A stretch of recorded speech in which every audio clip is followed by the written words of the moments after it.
I'm trying to understand what the actual fuck we are. And I find that in this work, humans have trouble figuring out what we are because we're distracted and disoriented by language. So it leads to dualism, the sense that must be some other realm besides the physical to explain us because we're having trouble explaining us from the strictly physical. So, early on, everybody's doing that. They're all saying, well, what are we? We must be something added from another realm. So it's actually psychological work, and it does relate to all the stuff on MAGA as well. This book, Logical Fictions in Medieval Literature and Philosophy, is totally related to my work on assholes and the wild card trump card formula, because these are people struggling early on. They just got language, this newfangled contraption for figuring out what things are, and they're totally distracted by it. And you're hearing the medieval philosophers struggling with what it is, what an abstraction is, what a unicorn is. Since there are none, what is it? What are we doing when we're talking about unicorns? One version of it is that we're identifying real categories in the real physical world, in which case you would eliminate all of those. This is the approach that was taken by what they call the logical positivists, the Vienna Circle. These were people saying questions about God are irrelevant because God doesn't exist, or questions about unicorns, or is the King of France bald? Was one of the questions they were dealing with, since there was no King of France in the Vienna Circle days. So part of them is saying let's just eliminate all the bullshit. Let's not talk about MAGA, making America great again. That's just an abstraction. We got to stick with the concrete. And these other guys who are saying, no, there are these, all language is like that. They called it flatus vocis, vocal farting is what they called it.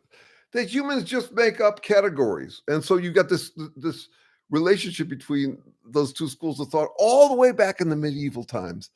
And they're working it out, and they're straining and struggling to figure it out. And I'm going to take, well, it's 11 o'clock and we just started. So I'll see if I can find this, because it's fabulous. It's a story written by a 12th century woman author who is who's embellishing on Aesop's fables. She's like one of the biggest authors in France back then, and she writes this short story, this fable, tiny story, called "The Lion and the Man Disputing." A man and a lion were arguing about who was best, with each one seeking evidence in support of his claim. They came to a tombstone on which the man was shown in the act of strangling a lion, and the man offered this picture as evidence. The lion then replied, "It was a man who painted this. If a lion painted, you would instead see a lion strangling a man. But let's look at some real evidence instead." The lion then brought the man to the amphitheater and showed him, so that he could see with his own eyes just how a lion strangles a man. The lion then concluded, "A pretty picture is not proof. Facts are the only evidence." To me, that's just delicious. Here's someone struggling with language, trying to figure out, okay, what's the relationship between real and imaginary? And the story is ironic because it's also fiction. It's not real evidence. It's a fable. So you get this now in some movies that make the case that we should be paying attention to the real world, not movies. There are a few like this. I'm thinking of one right now that you probably wouldn't have seen. It was called Avalon. It was beautiful. It was done years ago, about my people, about the Jews who came over the turn of the century. And by the end of it, you've got the patriarch of the family in a nursing home, and the kid is paying no attention to the patriarch because he's watching TV. what is that? That's a movie about the importance of getting out and not just looking at movies. And you've got that all the way back in this story a while ago. So anyway, these have been full days with that. It's been full days with thinking about how to deal with MAGA people. I've had 4 new insights in the last little while. I've started to turn them into animations, not very good animations, but they're animations nonetheless. MAGA Mike is back at it, and I would like to do one. Still trying to figure out how to do this, which is a fallen MAGA person, or could be anything, could be a fallen Christian, Mormon, whatever, Muslim, whatever. It could be me, even with my commune experience, reflecting on what was going on with him back then. What was really going on with him? But I am loving the medium of MAGA Mike because he's doubly clueless. He's so clueless that he doesn't recognize that he is giving away his game. He's giving away his own cluelessness. And the responses to it are still fascinating. Mostly, I wish I was getting more right wingers who would say this or that, or MAGA people. I get some. I got one the other day that inspired something just now. A response. Someone who said the standard line. You've heard it many times before. Yeah, that's what the left does, or the left does that too. Um, and my response, still working on, I just wrote this 5 minutes ago. It's a human thing. I do it too. I wonder if you think you don't. And what's your point anyway? Are you saying that since we all do it, it's fine? Are you saying that the left does it more? Are you saying since the left does it, it proves you don't? Or are you just aping a cliche? I know you are, but what are my talking points so you don't have to think about it anymore about it? All of that. So anyway, I'm here if you've got any questions, critique, challenges, things on your mind. The whole point of this is, um, well, to offer. I've I've grown most when I've had a role model who demonstrated that something I was inclined to do was okay to do. I'm not someone who believes you can, pay no attention to what others do. I'm a social critter. I pay attention to what others think of me, or what others think of how I spend my life. And so there's a kind of value for me in precedent. Now, I also recognize that that value is dangerous. I've talked to many women, some of them clients, who are recognizing in their partners or ex-partners a tendency to act like Trump. And I'm thinking, yeah, that's the problem, is once you meld that, once you put that out into the world, once you expose that, once you afford people that precedent, you can indulge in it. But in a way, I'm trying to do that too. There's a way in which my entire life is consumed with curiosity, next questions, answers that are springboards to next questions, this intellectual incompleteness that I find so satisfying that it has, even to some degree, not completely, upstaged my um, need to figure out who loves me. Um, and I just find it fun. I find it fruitful in a world where, well, I could say it's easy to get jaded on other things. Um, when I was growing up, the the the TV was uh, was scant. It wasn't rich like it is these days. And now you can watch the greatest shows over and over and over, and just you've got access to media too cheap to meter, and you're also overwhelmed with things you could be studying or learning. But if you can find a hook, if you can find a life-size question, for me, a big one is what the actual fuck we are. Um, and then turn that into a reason why. It's like brain Velcro. It's like you got a coat rack, you got a place to hang things. I could never get through the books I read if it weren't for the questions that are really living in me. They're my non-spiritual yet very spirited path. Um, and so most folks can't afford this life. I can afford it. I'm lucky that way. Uh, but people can afford some of it. And so when I ask you what's on your mind or what you're thinking about or what's been, if you've had thoughts in the last few weeks, um, let me know. We can talk about them and we can explore them together because that is my jam, and it is to me it's the ultimate jam. I'd even go so the reason I'm able to let go of gigging, I was gigging a lot. Like if I didn't gig in 2 weeks, I felt a little thirsty for it. I think the reason I let go is because I have these curiosities that keep me satisfied with my dissatisfaction with the answers I've got so far. So I'm not seeing any comments yet, but I just want you to know, please, anything, and I will drop whatever I'm rambling about. In order, I keep on looking at the text. I should look at the screen. Here comes something. Donna, y'all need to click the like button. You're Trumpy if you don't. There you go. Show me you like me. Show me you like me. Um, no, there's a thing. I can do this. The I'm delighted to see I can do this. I put out a video yesterday about a new insight I had the day before, about a video I'd made the day before that. And I was so excited to put it out, and I gussied it up. I even did a little bit more of the production values you're supposed to do.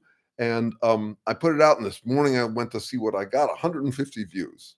At this time last year, I was getting 3 orders of magnitude more than that. I think I calculated that right. I was getting 150,000 views. What's happened to my audience? I've probably worn them all out, especially by saying, you do it too. We all do it. But I will go at it again today. It's the questions and the curiosity that gets me going. I wonder how safe I am as a woman to address MAGA in person or online. Oh, JC, I mistook you for a different JC we have. Thank you for that question. It's an interesting one, isn't it? Uh, I'm guessing. I mean, I wish you could say more about it so I could understand what that's like for you. Uh, my versions of I would not compare my situation to a woman's. I can only imagine a woman's situation. And I try, and all of the challenges that go with it. Um, uh, our answer on all of these questions of what you should do is it's a repertoire, not recipe. That is, there's no formula. It depends on who you're talking to and all of that. If you're doing it online, of course, you could pose as a man. That would be easy enough.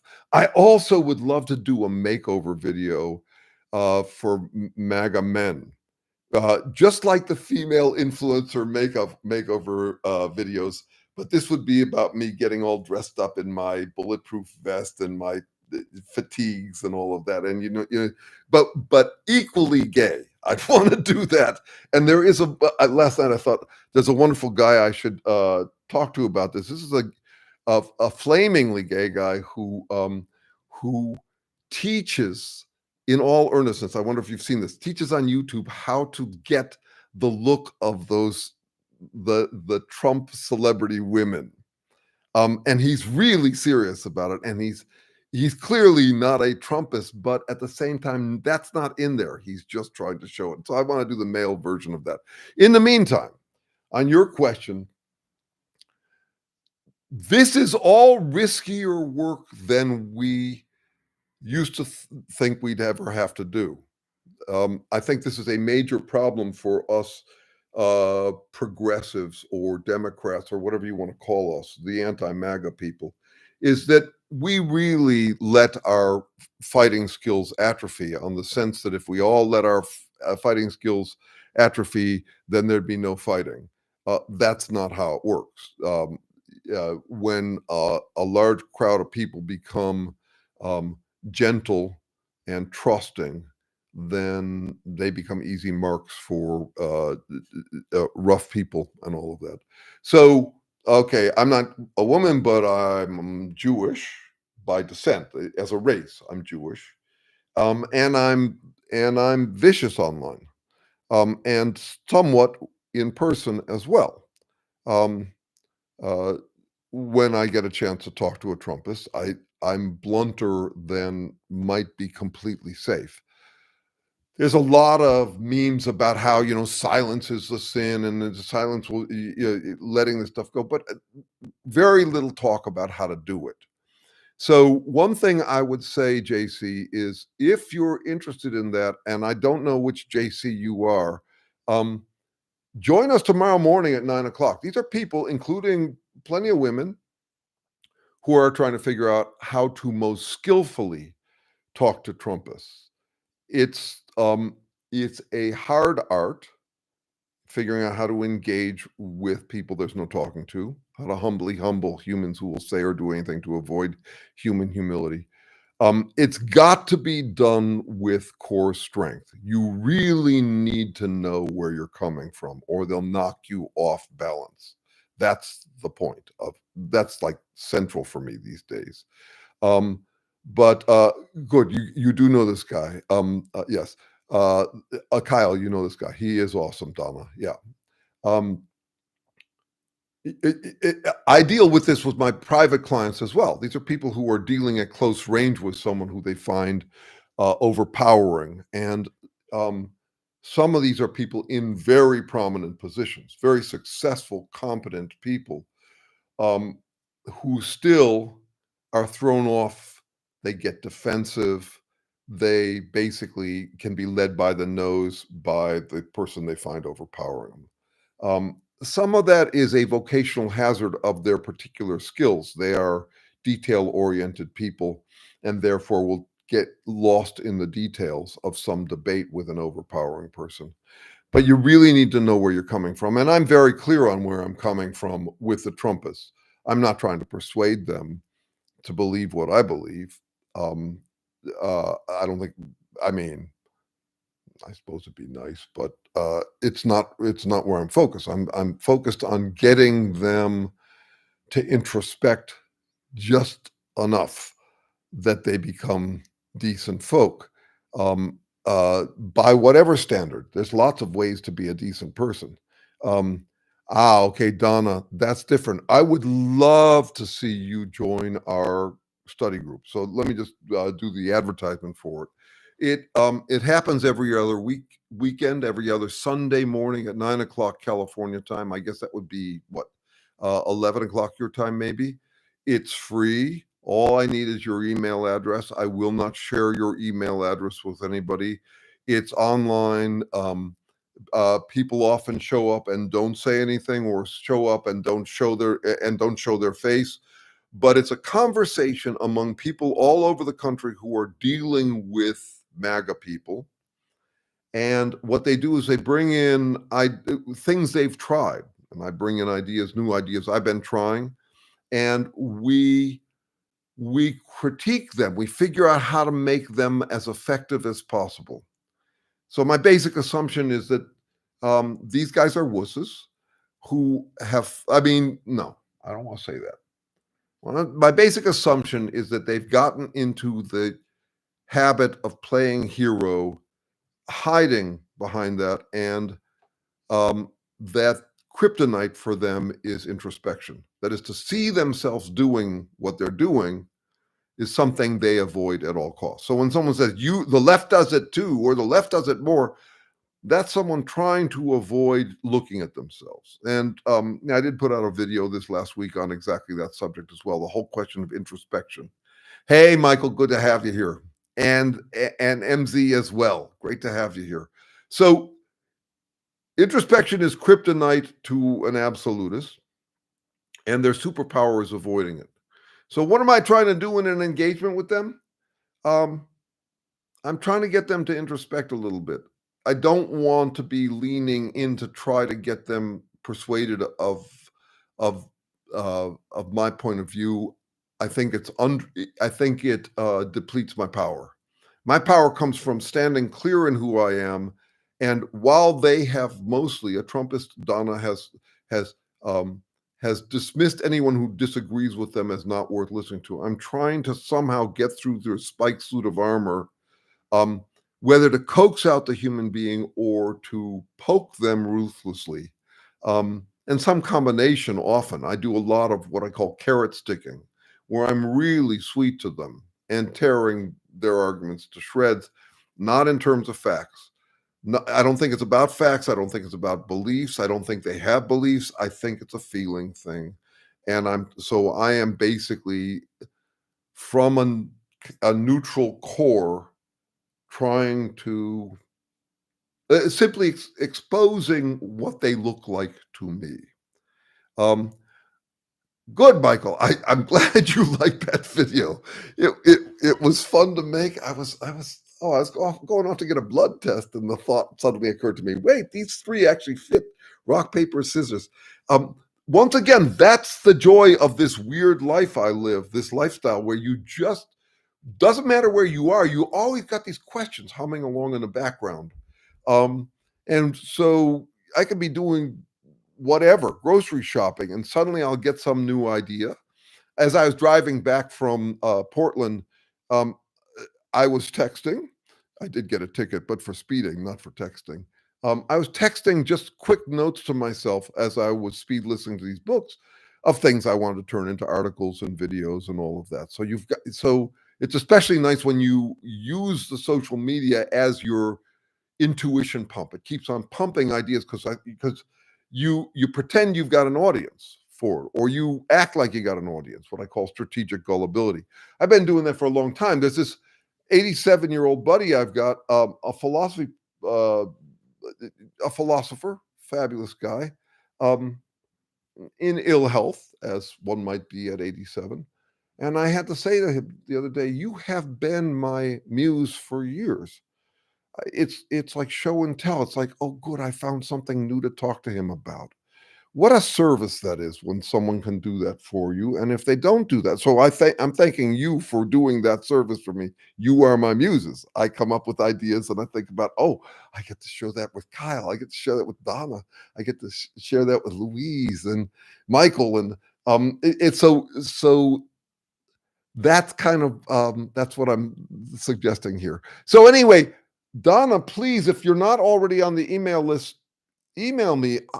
And here's one reason why: we need your insights. I live in fucking Berkeley, California. I have to work so hard to have any exposure to a Trumpist. It does not come naturally or easy to me. Um, so here you are surrounded by them. Whenever I find someone who is in that position, we need you. I need to hear from you. I need to hear what it's like on the ground with these people. Um, I collect those people as I can, uh, not just the Trumpists, but the people who are in contact with them and know them and are friends with them. Uh, because one can be a complete Trumpist and a totally decent person on the side. It's mostly a hobby for folks. And I'm trying to get them to find better hobbies than that. That's what a lot of my work is about. So just to get them introspective enough to figure out that the masturbation that they're doing in the circle jerk in the public square would be better served watching pornography or playing video games or something like that. Self-love is important, but get a room. Don't let it go to your head. Zip up after, and don't turn basic infrastructure into your circle jerk vanity project. Okay, I couldn't talk to Trump supporters until I learned how my own cognizant about your own cognitive. This is great. Learned about your own cognitivism to actually understand them, not to climb into their saddle. I think I understand what you're saying as this. Um, it's been really an important theme to me lately. You got to get your need for affirmation out of the way. Thank you, Donna. Thank you. We need you. Um, we have lost 10 years to trying to prove our worth. I think that's the high we got into in the 80s, 90s, 2010s, was a sense that we represented virtue and and uh, and and that we represented all of the virtues. So we were non-judgmental and we were kind to everyone and we were honest and we were realistic, and you just count them all. just accumulate them all, because you can do that in the abstract when you're not actually confronted by trade-offs. And so we got kind of spoiled on a sense of ourselves as the worthy ones, as the good guys. And then come along all these interesting challenges, and with them, cognitive and emotional dissonance. I think cognitive dissonance is uh, it's an okay name, but doesn't get to the heart of it. The heart of it is that doubt, ambiguity, ambivalence makes us uncomfortable in our own skin. I mean, I wrote a book called Doubt, a User's Guide. I could take a text right off every time I doubt, every time I'm uncertain. I mean, it's my profession is studying doubt. I hate the shit. I don't like it any more than you do. I mean, I don't like to be kept up at night wondering and worrying and cycling the options, none of them sufficiently satisfying, all of them iffy. I hate that stuff. So to understand it, once again, to recognize, manage, exercise, uh, turns out to be kind of my theme. To name it is to tame it. This whole business about recognizing my own ambivalence, um, and how much that helps me ground myself in on the rocky surfaces. Uh, that is, I'm grounding myself in a wobbling state to recognize it. It makes me more comfortable with my discomforts, is what I'm talking about here. And and and it also makes me more strategic. Here's an unrelated example, except for me. All It's not just that I don't pay attention to lifestyle brands, left, right, all that sort of stuff. It's also I don't pay attention to this being politics, this being romance, this being a work life. I'm paying attention to human nature as it manifests in whatever realm. So here's an example. For the longest time, I was having a hard time finding a compatible partner, romantic partner, back when I was in the dating world. And I remember where I was. I was in my own kitchen alone, and it just occurred to me, wait, the problem isn't finding a compatible partner. It's that I'm internally incompatible about what I wanted in a partner. I wanted a partner who was my equal. I wanted a partner who I felt completely safe with, which meant that I wanted a partner who was subordinate, who wanted me more than I wanted her. Okay, well, so if I got in the world with that cognitive dissonance unexplored, unrecognized, unlearned, what am I going to get? I might get dissatisfaction no matter how you cut it.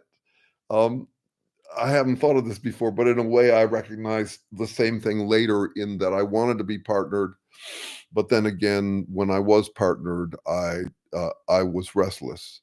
I was talking to a woman the other day who had exactly the same experience, and it's interesting. Women are finally in a position to admit to this sort of thing. This is a woman who was hadn't been partnered more than a few years at a time, and she said no. She admitted she'd get bored, so she was kind of like always on the wrong side of every door.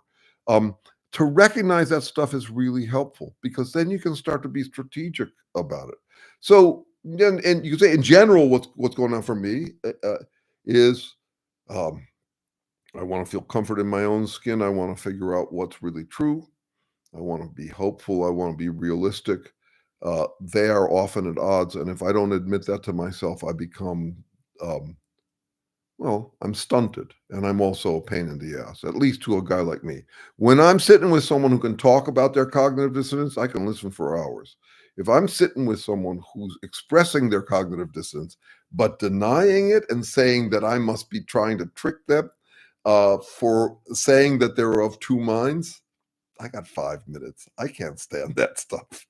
I can't stand it when people offload their doubt onto me rather than owning their fair share of it. Okay, I was at my in-laws this week, surrounded by 7 Trumpers. Good, we need to hear from you about this. I just stayed silent. They made a few of their remarks, but nothing directly towards me or asking my views. So I just didn't take the bait. Michael, I hear that, and you probably have heard my response to that. Um, uh, I I recognize that. I do that some too. It's part of the repertoire, going silent. It's also part of how you manage the repertoire given uh, uh, uh, circumstances. That is, I was at my daughter's wedding last Saturday, and I was surrounded by Trumpers too, because my daughter married a guy who's from a rural Mormon family in in Oregon. No, I didn't bring it up either. My daughter asked me not to. I um I licked one of their cheeks though. I was playful, and that was enough to shock my daughter. This was her new mother-in-law who is married, but we've had Trump debates before, she and I. And the kids finally asked me to stop being her Facebook friend because we were going at it there, and I was fine with it. And the kids are way more aligned with me. That is my daughter and her ex-Mormon husband. But this is the carrot sticking thing. So we were taking a picture together, and I kissed her cheek, and then I went a step over the line and licked her cheek playfully for a second. She was fine with it. You connect where the connecting's good. You find the valences in the other person, and you connect there, and you play to, I'm just playing this out in my head. I haven't thought about this before.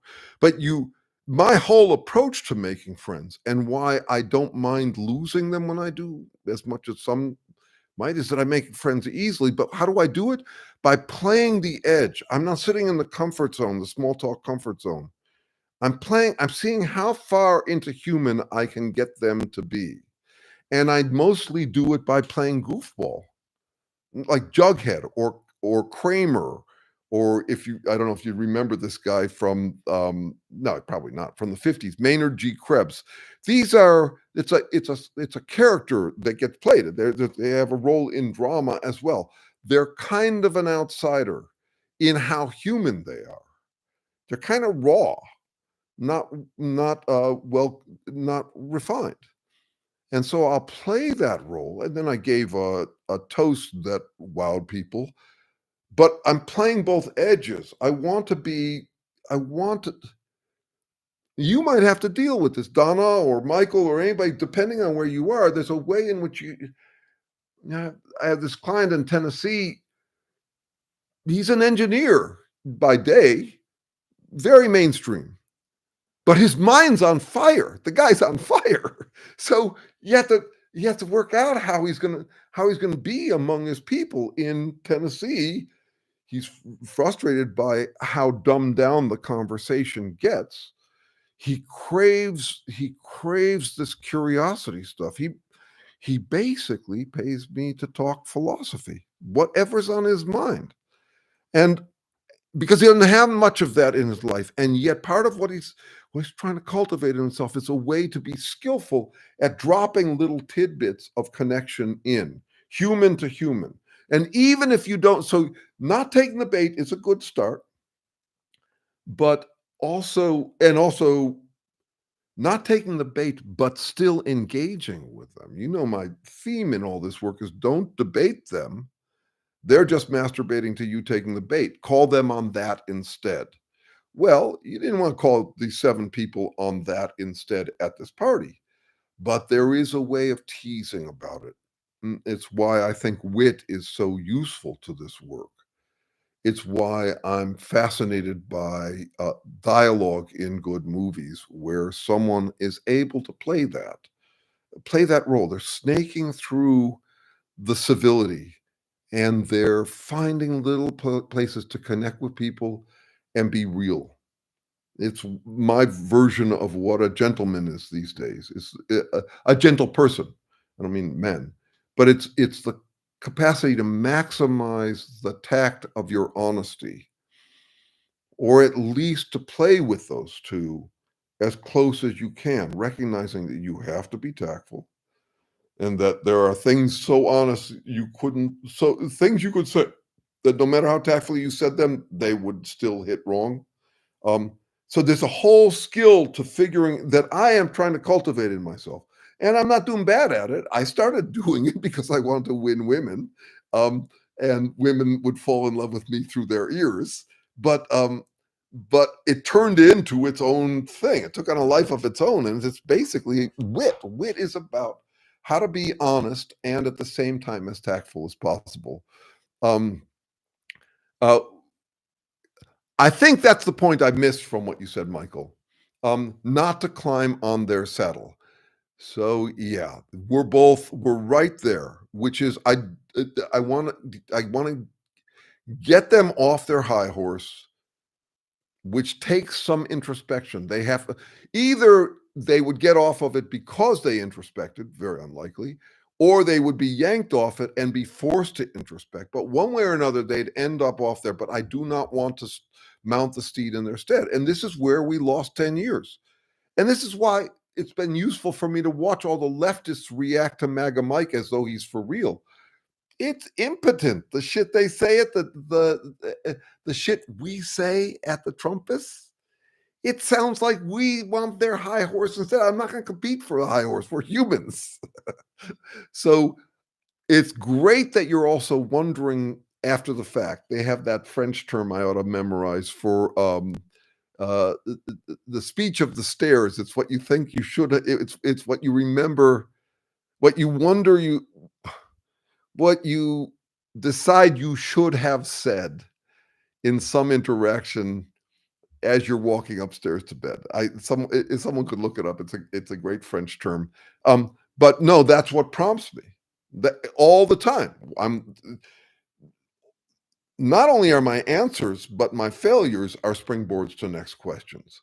So I'm thinking, okay, in that direction, what could I do? This is a form of woodshedding. It's a form of rehearsing or practicing for a jam session. So you're going to go out and jam with some other people, and you want to learn from what happened wrong in the last session, or you want to be maximizing what you could be doing. That's all. And that's basically all the study group is too. It's just people trying to figure out, okay, I said that worked okay. What else could I have said? Um, what could have been more powerful? That sort of thing. Exactly. I chose silence instead of just trying to mount their high horse. Good. I get that. But the next step for you and me is what to say instead. And once again, this is where the strong core comes from. If you know where you're coming from and you're not leaning in to prove yourself by proving something to them, then that's where the casual observation comes in. I've been paying attention to the varieties of ways in which people do that in, for example, movie dialogue. Um, uh, these are phrases. These are common phrases like "so you say," or "that's what you believe," or there's a variety of ways that create a little distance and show that you're seeing them from a different perspective than the one that they're seeing themselves from. So, for example, this video I put out this week, um, it was scripted. I seem to be scripting a few more these days, but this was this thing about introspection and what it is, and it's not one thing, and why it's hard to get a narcissist to introspect. So, what a MAGA person will be doing. Yeah, I'll repeat this on the off chance you haven't seen it, since the views were fairly low. Imagine you're in high school and you've got a girlfriend or a boyfriend, and you see each other across the hall. And when you know that you're being seen, you put on your better look. You know, you show your best foot.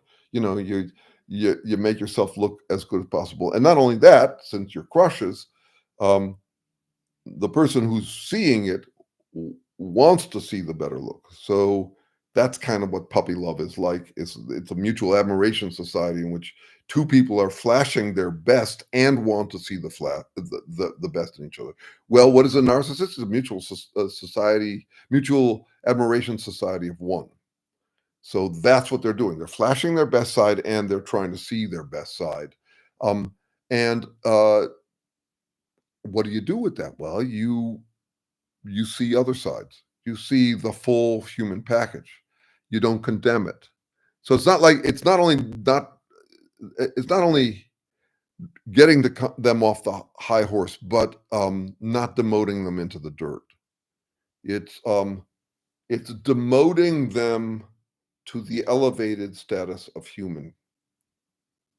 And so for that, you need a combination of demoting and elevating, which is why I think I'm drawn to carrot sticking. All these are new thoughts that I'm having just now, but um, it's why I'm so loving to a Trumpist I talk to every few weeks who I'm also just carving him a new ass. I mean, I'll tear into not what he believes, but how he shops among interpretations. This is a guy who considers himself highly, highly rational because he can make a rational argument for anything he believes, which is to me nothing impressive. Anybody can do that.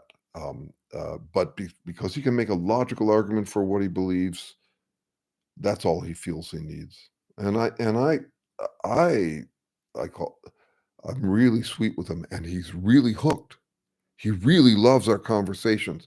I've had some Trumpists who love our conversations because they're trying to figure out how to beat me. Then that's fine. Um, but if that's all they're doing, it's not as interesting. This guy's actually interested. He's an interesting combination of receptive and unreceptive. He's successful, which also makes it complicated because people who are successful tend to generalize that they can do no wrong. That's a standard kind of nouveau riche move. Um, okay, let's see where we are. They are humans that are scared and lost and clinging onto a cult until the next safe train picks them up. I agree. I also want to make this distinction. It's complicated. It comes out in this last video I just put out. I've said it many times before. So one version of it is that these are people who are scared because they had traumatic childhoods or really had rough lives, um, and that way they have yeah, they're meant to traumatize and therefore unusually scared, and this is just their compensation for a chip on the shoulder. That's a standard explanation, and it certainly plays out. There's lots of that in the world, but that's not the only way one becomes an asshole, and it makes them look too pitiable for my taste, um, for two reasons. First of all, many assholes are just spoiled. They've gotten away with it for a long time. There's as many assholes, if not more, who had pampered childhoods. You know, helicopter parents who tolerated a lot, or whatever, or another version which completely benign and yet with major consequences is, let's say you're a kid who's played a lot of video games and had parents who were so distracted and busy that they didn't pay much attention to them and they got good at video games. Congratulations, that takes work. I'm not good at video games, but it gives them the false impression that they are soldiers or successes or victorious in the real world. And then they go out in the real world and all they can find is a fast food job. Um, is that is that it's certainly not a traumatic story about them being deprived of love or something. So that's one reason why I'm skeptical about the idea that they're just scared. The other has more to do with the consequences, which is um, it it's fun to be an asshole if you can get away with it, and if you get in that habit, it's just fun and satisfying. And I think we got to get much better at admitting that about it. For me to tell people that being an asshole is no fun is like trying to get people to stop eating pizza by telling them it doesn't taste good. It just doesn't work. It makes you feel good, like you're too pure for any of that, but it doesn't work. And in the meantime, the consequences are terrible. It's maybe it's like telling people, trying to get people to stop taking heroin by telling them that it doesn't feel good. That's absurd. Yeah, in the long run, heroin doesn't feel good, perhaps. You might die in bliss, but it feels good. And we have to kind of admit that it's tempting for any of us. So however you've tumbled down into assholia, whether it's because there was a good, clean, safe path for you through a pampered childhood, or whether you were traumatized and it was your only route out, whatever, the costs of it are high, the benefits of it to the individual are high, and that's the predicament I have to deal with. I don't want to just say they're scared, and I certainly don't want to go from they're scared. I'm not suggesting, MZ, that you're doing this, but I am saying that this is something I see and I have to mention. Um, that because they're scared, the strategy is compassion. It might be. Compassion might be the way through, um, but it isn't always. And sometimes other things are more effective. So, as I say in the video on rock paper scissors, I think in I say repertoire, not recipe, but the repertoire I boil down to three basic moves, which are assert, accommodate, leave, and all sorts of varieties of them. Um, and if I think of them as scared, as some people do, and therefore say be nice to them, I'm basically playing into one of their habits in this cycle they play, which is be nice to me. I mean, the quantity of Trumpists who act like they are brave, and then as soon as you say something to them that challenges them, they want to scold you before not being nice. I mean, it's just a hoot. But that's one of their standard moves, and I don't want to play into it. And I have, frankly, too many friends who do want to play into it. If you just connect, they'll connect with you. I don't think so. Sometimes. Okay, some of them are the kind that just won't take no for an answer. And with them, we just have to get better at saying no and standing by it. I agree with that. Yeah, saying no. See, we've lost in these 10 years trying to prove ourselves the virtuous ones. Um, which worked in earlier decades, just isn't working now. We lost so much ground. Uh, we say no and stand by it, and they ride roughshod over us. We lost that much power. In the meantime, so this is back to Donna's question, or Donna's quandary. Um, how much no do you say to them? How much do you not take the bait? Um, how much pushback can you give? I don't feel like I've got any kind of handle on what's going on with the juggernaut that is the MAGA movement at the high levels. I'm not very interested I monitor closely what's going on in their juggernaut, in their move to dismantle the government. But I don't spend any time on, well, if I were in charge of the Democratic Party, because I don't think I have that kind of power or leverage. Yes, sometimes I wish that one of them would find my work, because I think they're still missing the point about what these guys are doing. But I also don't think I know enough about what goes on at that level of government to know. And I'm also grateful to see Gavin Newsom saying no's that he can implement. Remember, I raised some wayward kids, and there's a point where you say no and you stand by it, and they still ride roughshod over you. Um, and every time you lose one of those, every time, what is it? That which doesn't make them doesn't kill their behavior makes it stronger. So that's a real problem we're dealing with. But for me, it's mostly the one-on-one at this point. I'm really interested in that. Partly because it's a place where I feel like I could have some leverage, partly because I think that's where the leverage is. The Trumpists are bound to start to see problems with it. Um, have you wondered about this? It's been fascinating to me. We live in a society where we need new, intense, surprising experiences all the time. We crave novelty. And yet you got these people who went for a fad in a way that seems of a different era, where they're listening to the same damn thing over and over. Well, I have a basic theory about that, which is whenever someone listens to the same thing over and over, or listens or watches the same thing over and over, they're probably doing it primarily for for the affirmation of it. Masturbation would be an example.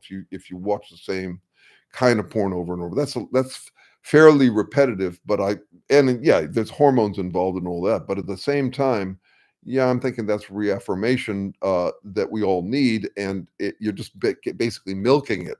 When someone tells the same story about their victimhood or something, that would be another example of that milking. It's incredibly boring. I don't know if you've ever seen the early videos by the Good Liars. They're great, and their early work was astonishing. They show up at this small presentation by Trump at a country club or something like that, and they show up dressed as real enthusiasts, and they start out cheering, and they and Trump acknowledges them in the crowd, um, and kind of appreciates how much flattery he's getting from them, and then he starts talking. He starts to tell a story, and Trump is reading a letter he got from a grateful country club friend, and the guys start to say, "Like, this is boring." You're boring, you're boring. And the crowd freaks out and they swift these guys off. But Donna, that's that's edgy work. I don't know if you're a woman and you could do it, but those guys are good that way. They're guerrilla that way. Um uh so anyway, yeah, I don't know where I was with that. My point was it's incredibly boring. Um uh let's see. Some of them won't take so and they're also winning. So anyway, the question of how to say no. And, part of it is just, "Nope, I don't buy it." Mm, you be you, but to me, it's laughable. All the way out to, you I mean, for me, it's often, it's like, "You be you," but from my perspective, you just look like you're wanking in public. It's that kind of thing, or it's something like it. Anyway, let's see. I'm also wondering, the person I'm listening to or talking to is neurodivergent, high functioning auto, yeah, especially with Trumpers. What are your thoughts on this? Thank you. That's a great question.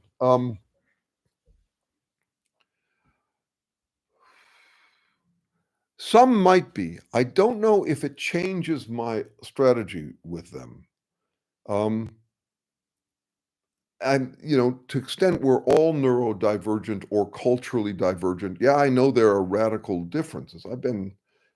Yeah, I've had some recent encounters where um, I miss who I mistook you for. That song I'm still plan to write someday has come to mind. Like, oh my God, this is a really different mind body configuration. This person's I was way off about them.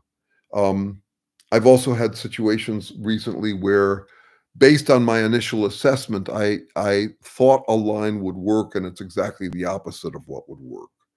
Um, and I only discovered afterwards. So this is once again about reflecting on what I could have done different, learning from it, not saying, well, that should have worked, but actually thinking about it. But in the meantime, I'm just trying to figure out where people are coming from. One thing to look for, I think, no matter who you're talking to, is um, what is their confidence currencies? What are they trading in?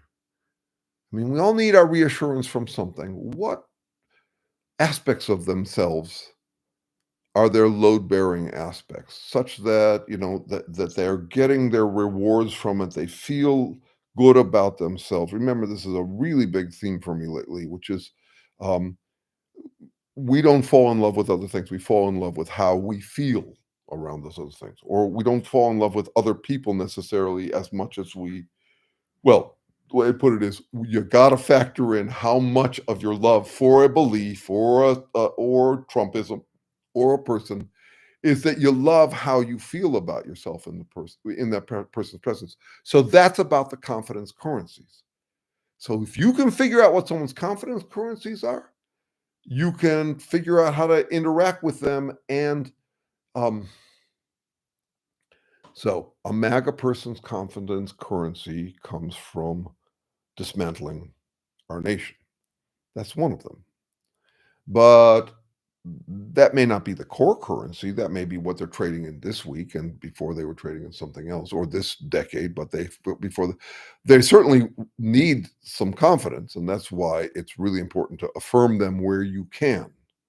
Um, uh, that is, you want to be honest in what you affirm. You can flatter and pander to some extent, but you don't want to just blow smoke up their ass. So, but if you can get them paying attention to some other currency, I'm just thinking about this right now. I haven't thought it out, and soon to be a minor motion picture. But if you can do that, you've got a better handle on them, no matter what neurodiversity they've got going on, no matter who they are. Um, just trying to figure out what makes them like themselves. And in a way, this business about trying to get them off their high horse, but not grind them into the ground, is about getting them a better, healthier source of confidence than Trumpism. And I've talked to heroin addicts who said the hardest problem with people who finally got off of it, who said the hardest problem with getting off heroin is that there's nothing to upstage it. Nothing feels as good as it. And, I draw this connection between herobotic habits and heroin. That is, they both make you feel like a hero no matter what. So this is maybe the challenge I need to pay more attention to. What is going to get these guys off on themselves more than Trumpism? And one way you could even frame it is, dude, I know you've been revving for the last 10 years on Trumpism, but that drug's going to start to not work so well for you. You can get jaded on it. And not only that, it's one of those drugs with a bunch of side effects, like the cost of eggs. So I need I Jones for affirmation, just like you, my friend. But I'm worried this can't end well for you. You just end up being, try and get yourself high on seeds and stems. I'm mixing drug metaphors here, but this isn't going to work out. You got to find something. What's next? What's going to carry you through? The dream with any of these drugs, like heroin or religion or MAGA, is happily ever after. That you have found the thing that will reaffirm you forevermore. So these are not people who can imagine Trump dying or the movement snuffing out on a brain fart. That's not in their awareness any more than it was in mine when I was a flower child hippie and I thought only of the day of victory and the happily ever after. I couldn't foresee the inevitable decline, decay, the fall back into human nature that happens to any movement, and happens especially to movements that feel like they have seen the light. So that's an interesting new angle on it for me. Thinking about, okay, I'm talking about methadone for heroin addicts, and methadone. My son was telling me about it just the other day. Uh, it's not a high. It's a disappointment. It keeps the lows away, but it doesn't actually give you the high. What's your next thing? And can you make it something a little bit more sustainable than MAGA? Nah, you would never talk to them that way, but that's what I'm doing there. Is I'm practicing what a core would be. And then you figure out, given their hooks, how you would speak from that core. But it's basically what I've been saying all along. That the business about self-love is important, but get a room. It's basically years ago when I was in intense grief over the loss of a girlfriend who was a source of intense affirmation for me at a time when I was really thirsty for it. I thought of creating a company called Let Go Travel. And what it would do is it would tailor trips for people who had just lost their source of affirmation. And they would go out and see the larger world you would tailor trips. I had a buddy at the time who ran the entire American version of Cook's Travel, which is the oldest travel company in the world. He's a guy, he's a fellow who so yeah, I was thinking about travel agencies at the time. He designed these custom trips for wealthy folk. But anyway, let go travel. How do you let go of um uh, a source of affirmation that is no longer working for you? um what do you do next? What can you upstage it? How close can you get to upstaging it? The more you can upstage it, the less jonesing, the less the easier the cold turkeying would be. That's my sense of it. Um, yeah, yeah. What makes them like themselves? That's all I'm talking about with a confidence currency. What makes them okay with themselves, but more than okay. People don't want to feel okay. They want to feel exceptional. You need a margin of affirmation, for rainy days. I'll take all the affirmation I can get, is basically what we humans say. No one leaves it on the table. So if you stumble on something like Trumpism, which was so inexpensive, you buy a fucking hat. You start complaining about other people's behavior. Um, you selectively cherry pick the Bible to make sure it's nothing you have to do differently. It's all compromise for other people, like abortion or gay marriage. Um, it's such and boy, does it pay off in your sense that you've solved reality and get to tutor the world, and it makes the shy brave and all of that. This is a hard high to give up. And once again, it's got nothing to do with do you watch the Finding the Money document? Oh, Michael. I started to watch it and I owe it to you. So I started to watch it. Answer me this.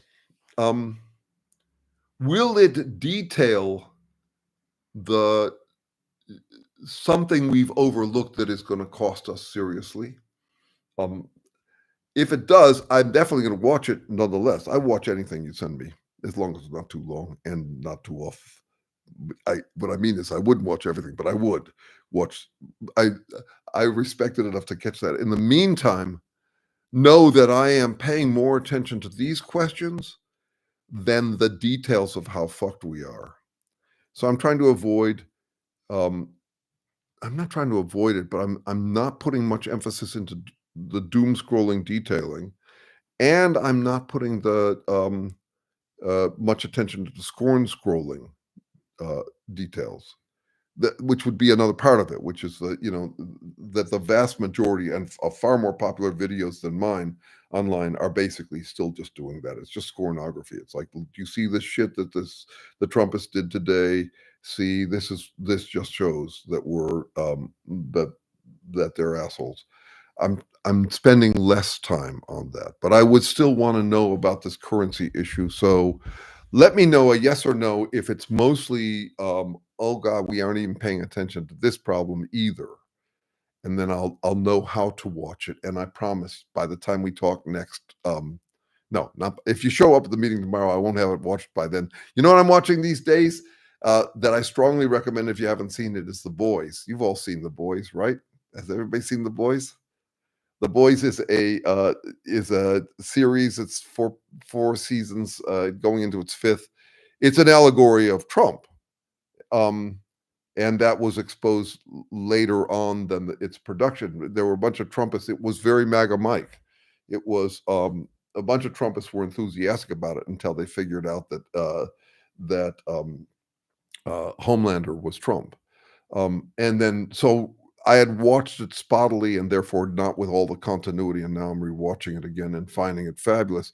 It's also produced by the cousin of a famous philosopher, Saul Kripke. So he came up with it. I'd love to understand their relationship. Kripke died a few years ago, but yeah, he was a logician, and so it's interesting to think about that pairing. Just as it's interesting to think about the pairing between Sacha Baron Cohen and his brother Simon Cohen. I don't know if you know those guys. Sacha Baron Cohen, you probably, of course, know. But Simon is a psychologist who came up with the concept of mind blindness, basically cluelessness, and saw it in psychopathy, and saw it in autism and others, and starts to talk about mind blindness and theory of mind. So here's a family that is making hay off of cluelessness between Sacha Baron Cohen and Simon. They're they're they're students of cluelessness. Um, okay, so Michael, now I don't know what to say because I haven't watched it, but I'm going to buy gum because I hate this situation. I was in it with a client a little while ago. He sent me an article that he thought was related to what he was talking about with one of these overpowering people in his life, and I didn't read it for 2 or 3 sessions. In those cases, I'm being paid. I finally I finally got to it, but he asked me, "Did you read the article?" No, not yet. Not yet. It's not that I'm not reading, it's just that I'm reading on message so much. So I know what you do here. Perfect. I've got it. Michael, when you send me a documentary, this is all we're right. This is all right on message. The person I'm listening to, talking to, is neurodivergent. Everybody's got their confidence currencies. Everybody's got their questions. Everybody curious has got their questions. So when you send me something, tell me where the hook is on my hat rack.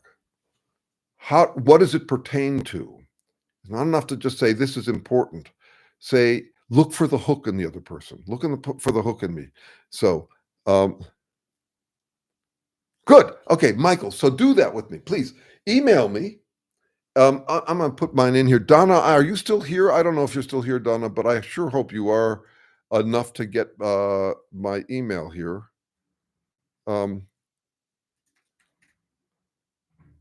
There we go.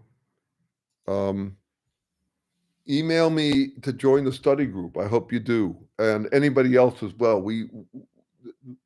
It's the more the merrier. We're having a great time in there. This study group's been going on for 2 years or so. No, for a year or so, and it's been fruitful. It's been fun. We're meeting all sorts of people. Okay, so let's see. Chaos and Hope. They filmed our family's story about how MAGA tore us apart, but was cut. Oh, interesting. Um, MZ, can you send me about anything about that as well? I mean, just send me a link to it. Uh, I can take a note of it here, right here. 2020. But yes, anyway, yeah, I'll try to watch the stuff. Uh, I'll try to watch the stuff about it. And I think this is probably a good idea for me, but for everybody. You got to figure out where people's hooks are, where you can connect with them. This came up. Yeah, I'm trying to remember. It's one of my recent interactions with someone, and just it's also a good reason why you ask questions at the start of a friendship with someone, or at the start of a engagement with a Trumpist. First of all, if you ask it right and they're not rhetorical questions, I hate rhetorical questions. I turn all rhetorical questions into real questions. I mean, I probably don't. Why would I do that? He says rhetorically. But I like to turn them into it. But I'm not talking about interrogating questions, but just trying to find out who the human is, starting with questions. And just what they're doing is they feel flattered that you're giving them attention, and you're finding out where their hooks are. It's a standard move in sales practices. Um, well, good. Apex, thank you for that. It, there's a real challenge in this work. You can see I'm all over the map, and not only that, I'm trying to connect everything up. So when I make short videos, I'm always leaving out stuff, and I'm always rushing through things, and probably end up making people feel like it's more abstract. To me, it's all familiar because I've been swimming in it for these many years.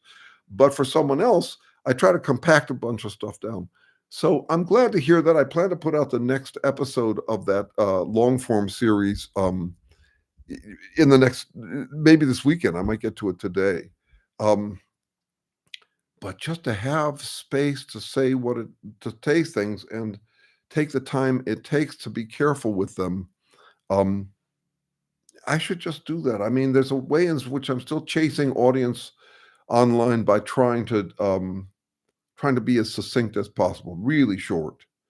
Um, that's always been an issue for me in my writing. I try to. I mean, since my mind blew up with ideas, the first forum I went to was limericks because they were so short. So I would try to get a whole concept across in that format. Um, and it's not just me. Terry, my research colleague, has the same problem. He's got to write a 7,000 word essay on consciousness, and he's a neuroscientist, and he's got a very different approach to it that we should talk about sometime. It'll certainly show up in the long form videos. It's fascinating. It makes a huge difference in how we think about it, and I think it does explain it in a way that none of the other theories do. But he's got to he's always trying to figure out, he's got too many leads. He's got to say a bunch of different stuff just to people, for people to even understand what he's trying to do by explaining consciousness in strictly physical terms. Um, so so I always have to sense that my audience is about to flee, because they got other things better to do, channel surfing and all that. And at the same time, I I have often been told that it's that's so abstract that people can't connect with it. I love that game. I love trying to figure out, uh, to deepen my understanding of something so it becomes more and more complex and intricate, and at the same time to try to figure out how to say it as simple and accessible as possible. For me, it's all flirtation and courtship. It's just happens to be intellectual. But I think I channeled my desire to be loved eventually into this work on trying to get ideas across. Vermin Supremish. I'm trying to remember who that is. There's it's, so yeah, that's kind of fun. Let's see. These types of psychology and biochemistries usually end up very Joe Rogan, and I like your efforts to tie it down and not let it get away. You're onto something really important to me. I keep on saying that, but that's because a lot of things like this are because we're having the conversation I wanted to have all these years. Um, we call it the gee whiz factor in biophilosophy. It's people who are wowed by thinking about the big picture. It's it's it was there in religion before. It's now there in Joe Rogan and all of those. I'm just trying to get my light a little better here, even though it's uh, late to be doing this. Um, it's that whole Joe Rogan thing. There's a bunch of people who do it, and you just feel like a genius because you're dealing with these big questions.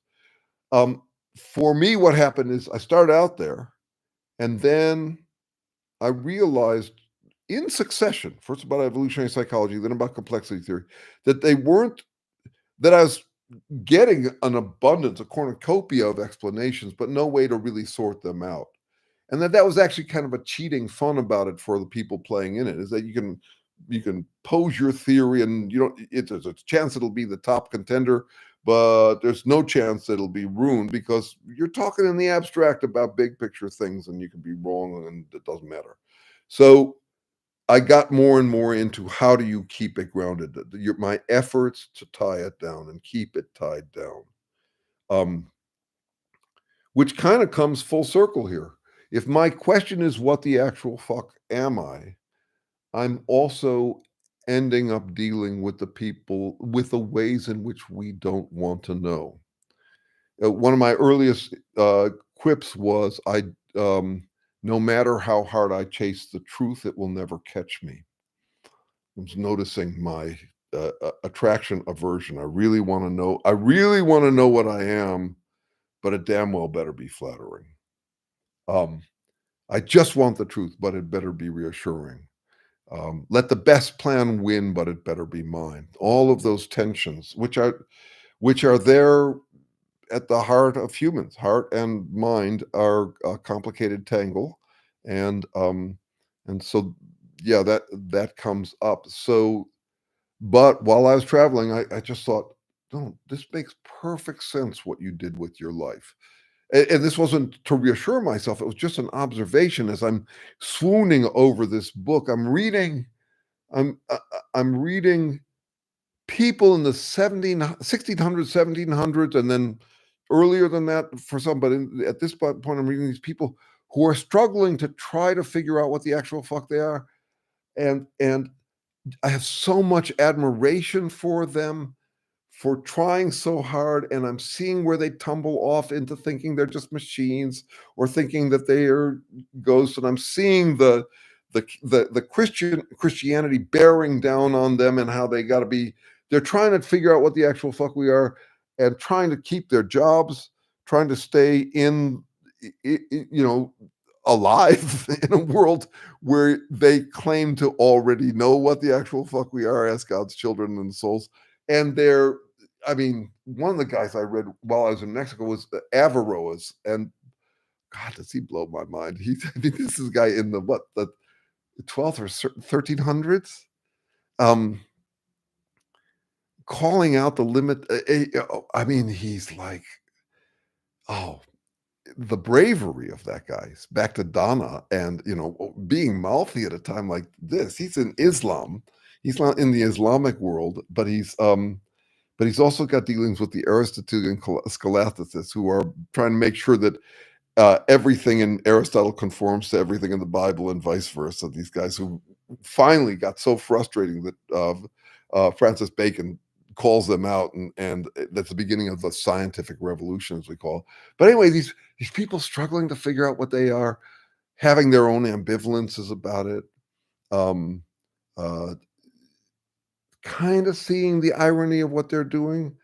The romantics are really interesting this way because they picture the ego as fundamental. They're basically going phenomenological, which means that you start with your experience, and then they see the world. They imagine that we're soon going to be able to figure out the vast wholeness of it all, and they're straining with that, and they're feeling heroic for being the crusaders who are going to really understand what they are, and they're also get distracted by their own self-romancing and all of that. Just to watch humans squirm and struggle to figure out what we are, it's just delightful to me.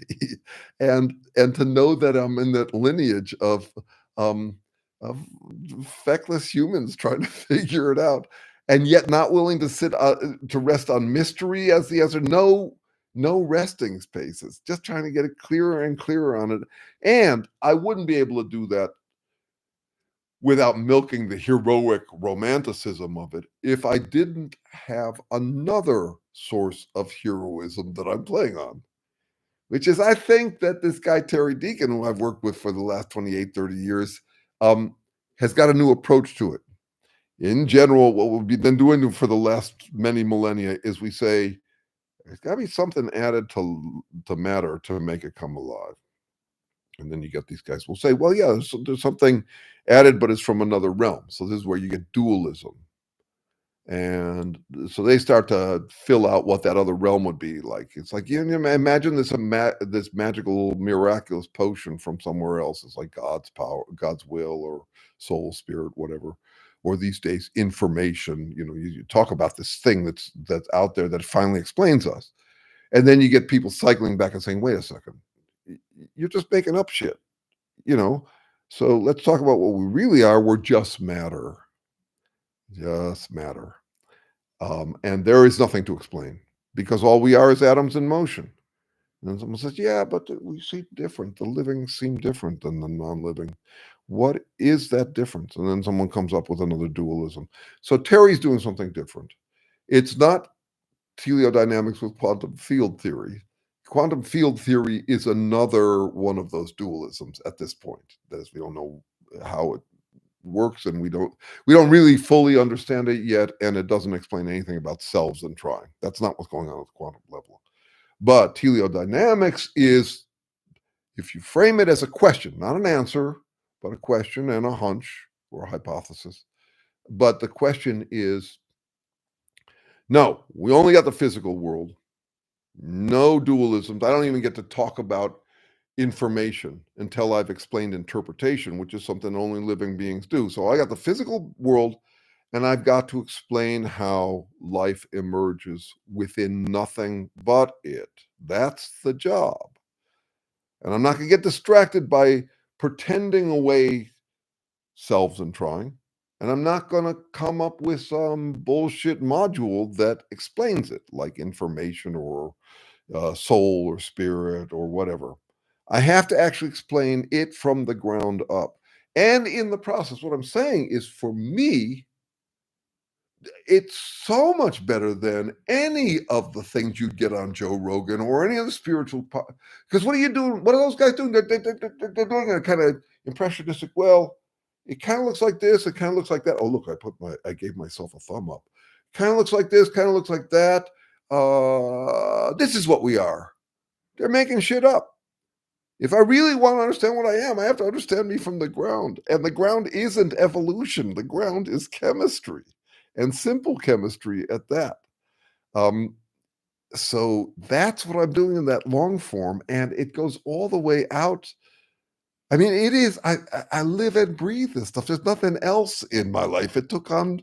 It not only took on a life of its own, but it took over my life. It's there in my interactions with the trumpets. It's there when I lick my what do you call it, parent-in-law's cheek. It's in me all the time. I'm doing this stuff. This is what I ended up doing, and I'm having so much fun with it. Um, and so it's delightful when other people are having fun with it too. Okay, so we're almost done here, and I want to let's see. Is that right? Oh, I see. I started early, which says, okay, yeah, we're still almost done, unless people have something they want to hear about, anything at all. My my daughter's wedding was fabulous. It was 30. It wasn't fabulous. It was 35 or 40 people. It was very modest and very sweet and delightful. Um, uh, Anybody got anything you want to talk about? Anything on your mind? See, the point here is not for me to just ramble, but for you to also be rambling in your own mind all the time and then capturing stuff like a butterfly collector. You catch an idea that comes by and you grab it in your net and then you try to pin it down without killing it or killing it if it needs to be killed. I had several ideas that I thought later, no, those are brain farts.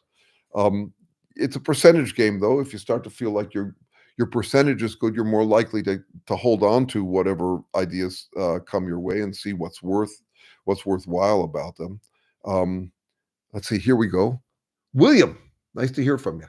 Please don't end up wearing a rubber boot for a hat and promising free ponies to everyone. Ah, that's what he does. I really enjoy these talks. Just over my ability to grasp the desk without a rerun. Thank you, William. Thank you. Yeah, there's a way.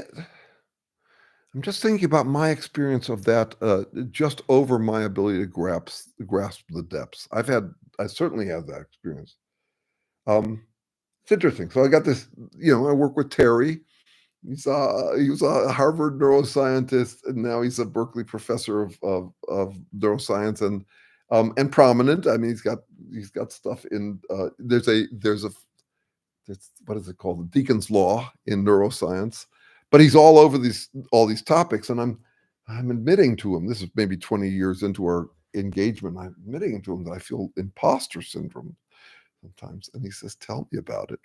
Tell me about it." He's he's also dealing with just over my ability to grasp. There is a difference, though, and I think this might be something that makes it's the hook. The question is whether it's over your ability to grasp for now, but that you have general what they call self-efficacy, competence to feel like it's within your grasp, that you could get there. Um, I don't mean get to my truth. I mean understand what's being said enough that you can then play with it and figure it out. Um, I think that most people find the questions I'm dealing with unfamiliar, and they don't bet that they have the wherewithal, the appetite, aptitude, opportunity to deal with it, to actually be able to grok it. And once you have the sense, I mean, I think really all I'm running on is a sense that I got a few years ago that I'm entitled to play with this stuff. I'm competent enough to handle it. That may be a kind of master affirmation that keeps me milking this uh, confidence currency, is that I think I can handle it. Um, Thirst for knowledge is never ending. I'm going to challenge that. I mean, as a something to aspire to or hope for in people, that would be nice. We talk about man's search for meaning. My impression is that man's search for meaning is limited, uh, just enough meaning. And what we mostly want is uh, we're not looking for the meaning of life. We're looking to feel meaningful, to feel okay, exceptional, all of that. So the question for me then, because I don't simply assume that it's never ending, as Aristotle says, man is constantly curious. Uh, he starts something with that. I forget which. Um, how do you get someone hooked on it? How do you get someone hooked on? In my case, it's not knowledge so much. I don't actually don't know that much stuff. Um, Terry, for example, is incredibly encyclopedic. He took all the philosophy, all the science classes in college. He stayed in so long that they finally had to tap him on the shoulder. He'd been in the undergrad program for 8 years. He said, you could go on and get a PhD. So he went to Harvard and got a PhD. But by then, he had already internalized so much of the kind of knowledge or data, details, like chemical details, that I'm not good at that. I'm not especially good at that stuff. I'm getting better on it, hooked on curiosity. The question is, how do you get folks hooked on curiosity? And I think that's probably too much to ask of a Trumpist, but maybe it's not. I mean, curiosity about how to beat a video game would be a great alternative. They'd be doing their civil duty if they did that instead of what they're doing out and playing Superman out in the public square. So understanding curiosity, I think we're onto something, William. I don't. The question is, how do you get that thirst? And also, when you're talking to someone, how do you find where their thirst is?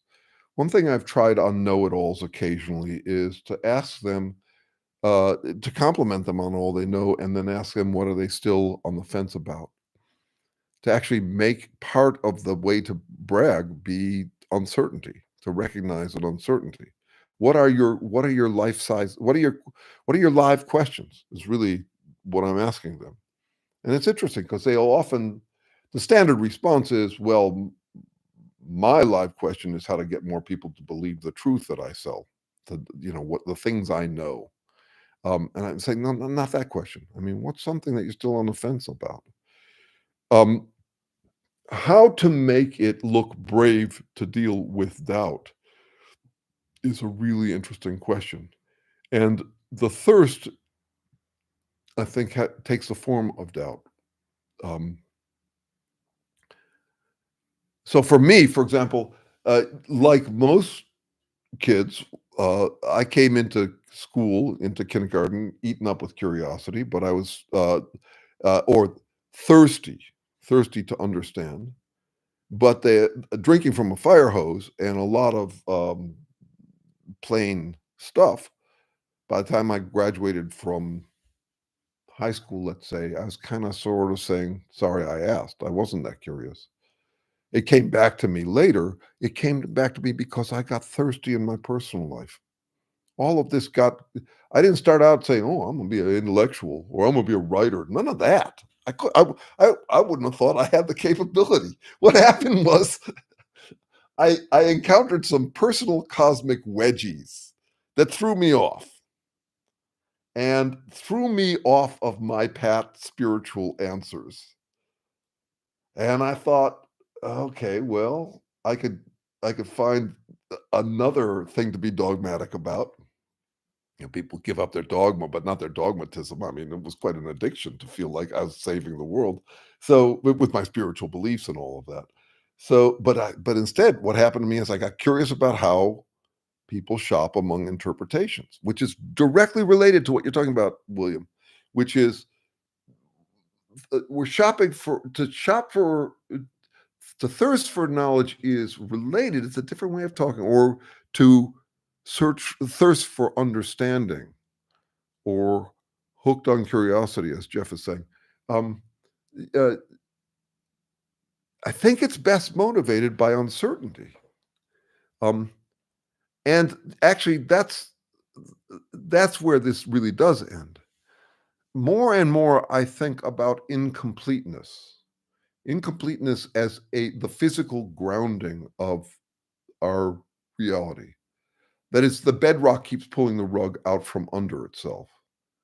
And so, how that plays out is that there will always be change. And since the beginning of human pursuit of understanding, there has been an attempt to find a changeless way of dealing with change. And emergence says actually that doesn't even happen, that we're trying to figure out how change changes, but it never stops. Incompleteness in the mathematical sense, as discovered by Gödel, basically undecidability, ambiguity, ambivalence. He's figuring it out in logic and math. It applies at all levels of life, which is why answers become springboards to next questions. Um, uh, uh, when I find a solution that fits, I like to kick back and just sit on my laurels, but then a resulting dilemma proves questions in life just don't quit. Um, okay, so there we go. Let's see. All right. All right. One way or another, whether we figured out whether we're thirsting for knowledge, hooked on curiosity, understanding, and springboards to next questions, here we have been curious together. And I am very grateful for it. I've missed it these last few weeks. I will be back every week from now on ad nauseum until people stop showing up. I might still do it. Thank you for being here. If you aren't part of the study group yet, consider joining that sucker. You don't have to show up. We don't take roles. We don't charge anything. Your name won't be shared. You don't have to say anything. There's no homework. But it's people trying to figure out how to deal with people there's no talking to. And email me if you've got any questions or issues. And Michael, if you've got videos to show me, um, find the confidence currency or curiosity currency and tell me why I'm watching it. So I can, and I still owe you. I'm still going to see this thing. Let's see. The hook is that many people believe the federal government needs to collect taxes to pay for stuff, but it's the other way. Okay. All right. Sorry. One last thing about that. Um, incompleteness comes from circles. So I'm not sure it's the other way around. It might be both ways around.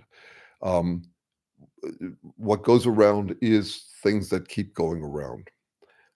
And so I'm going to look at it, and that may be my response to it. If it's going to say, it's not this, it's that, I'm probably going to say, yeah, it's some interesting tangle of both.